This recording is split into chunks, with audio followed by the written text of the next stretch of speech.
wabarakatuh. Mohon izin dosen menyesuaikan, izin memperkenalkan diri.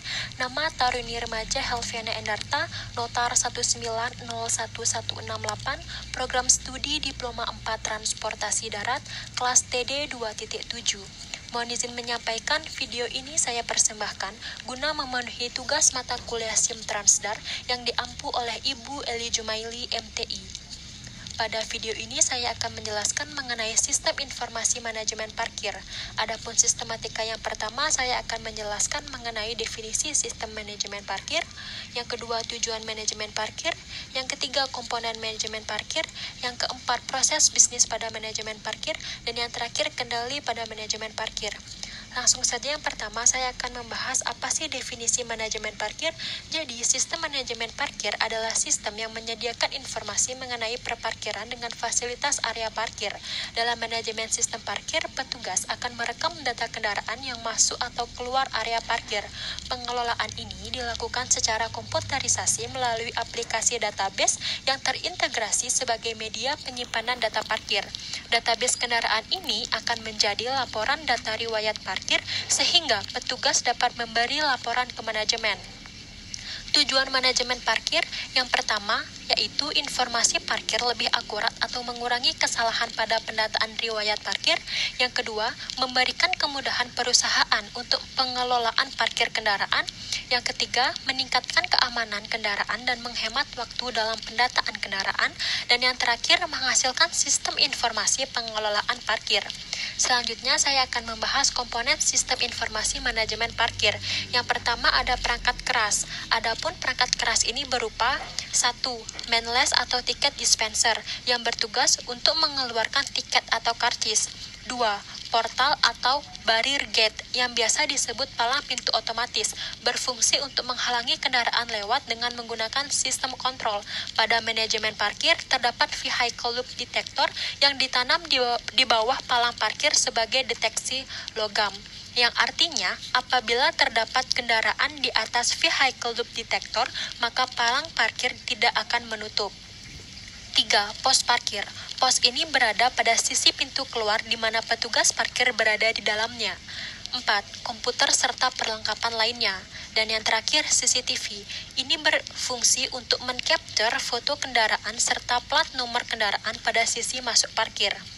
Kedua, perangkat lunak atau software manajemen, yaitu aplikasi manajemen parkir yang berfungsi sebagai tempat penginputan data real-time seperti jenis kendaraan, pencatatan nomor kendaraan, penentuan expired tanggal tiket, serta penentuan tarif denda dan kehilangan tiket.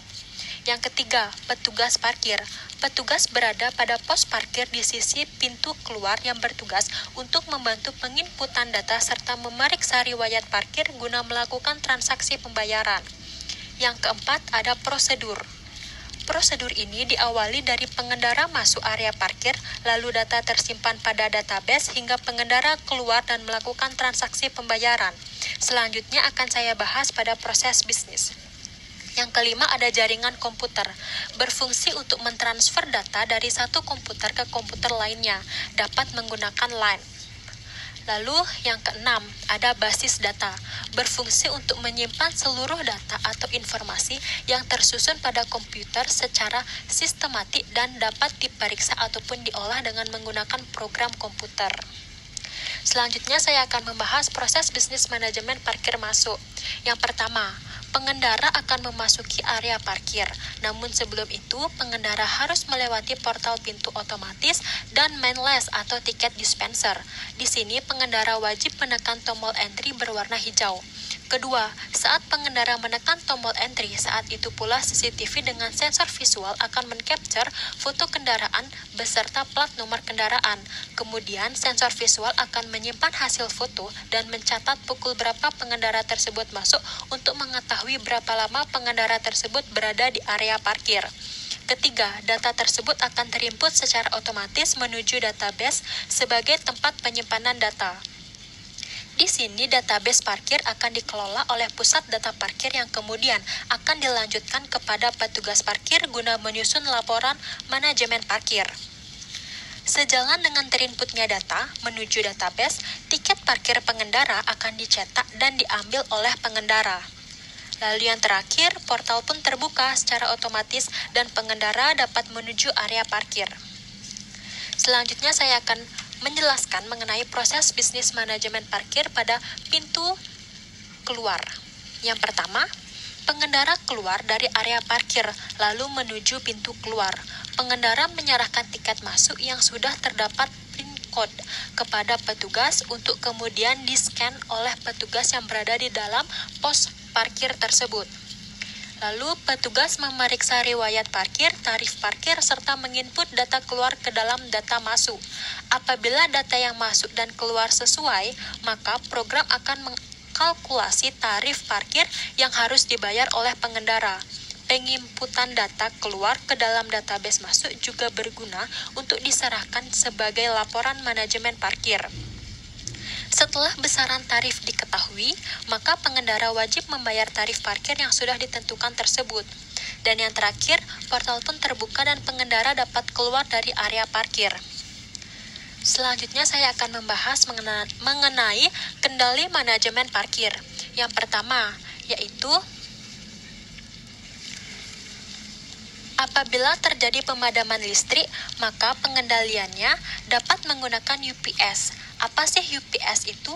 UPS adalah perangkat hardware komputer yang berfungsi untuk memberi suplai listrik ketika tegangan utama PLN tidak berfungsi dan terjadi pemadaman listrik secara tiba-tiba. Yang kedua, salah satu kendala dalam manajemen parkir yaitu komputer dapat terkena virus sehingga menyebabkan risiko hilangnya data atau informasi. Cara pengendaliannya dapat menggunakan software antivirus dan melakukan update secara rutin serta selalu mengaktifkan firewall dan internet security. Sekian penjelasan saya mengenai sistem informasi manajemen parkir. Akhir kata saya ucapkan terima kasih.